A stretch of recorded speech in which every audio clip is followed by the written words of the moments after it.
والقلم وما يسطرون ما أنت بنعمة ربك بمجنون وإن لك لأجرا غير ممنون وإنك لعلى خلق عظيم فستبصر ويبصرون بأيكم المفتون إن ربك هو أعلم بمن ضل عن سبيله وهو أعلم بالمهتدين فلا تطع المكذبين ودوا لو تدهن فيدهنون ولا تطع كل حلاف مهين هماز مشاء بنميم مناع للخير معتد أثيم عتل بعد ذلك زنيم أن كان ذا مال وبنين إذا تتلى عليه آياتنا قال أساطير الأولين سنسمه على الخرطوم إنا بلوناهم كما بلونا أصحاب الجنة إذ أقسموا ليصرمنها مصبحين ولا يستثنون وطاف عليها طائف من ربك وهم نائمون فأصبحت كالصريم فتنادوا مصبحين أن اغدوا على حرثكم إن كنتم صارمين فانطلقوا وهم يتخافتون ألا يدخلنها اليوم عليكم مسكين وغدوا على حرد قادرين فلما رأوها قالوا إنا لضالون بل نحن محرومون قال أوسطهم ألم أقل لكم لولا تسبحون قالوا سبحان ربنا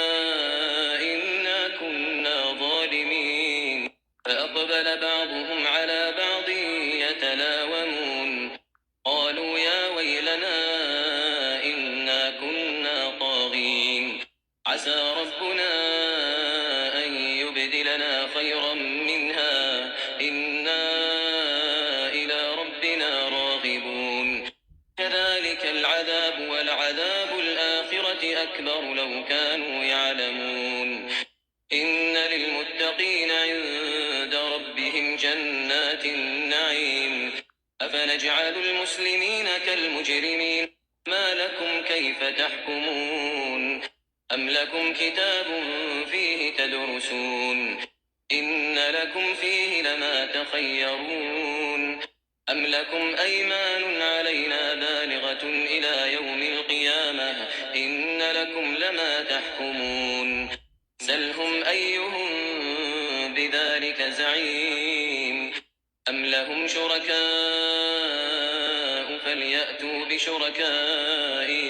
فليأتوا بشركائهم إن كانوا صادقين يوم يكشف عن ساق ويدعون إلى السجود فلا يستطيعون خاشعة أبصارهم ترهقهم ذلة وقد كانوا يدعون إلى السجود وهم سالمون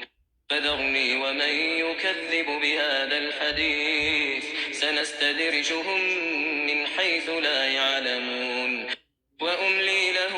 وأملي لهم إن كيدي متين أم تسألهم أجرا فهم من مغرم مثقلون أم عندهم الغيب فهم يكتبون فاصبر لحكم ربك ولا تكن كصاحب الحوت إذ نادى وهو مكظوم لولا أن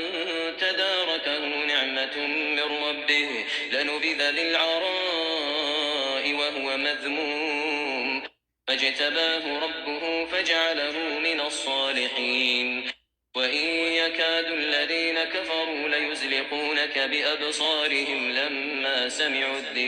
لما سمعوا الذكر ويقولون إنه لمجنون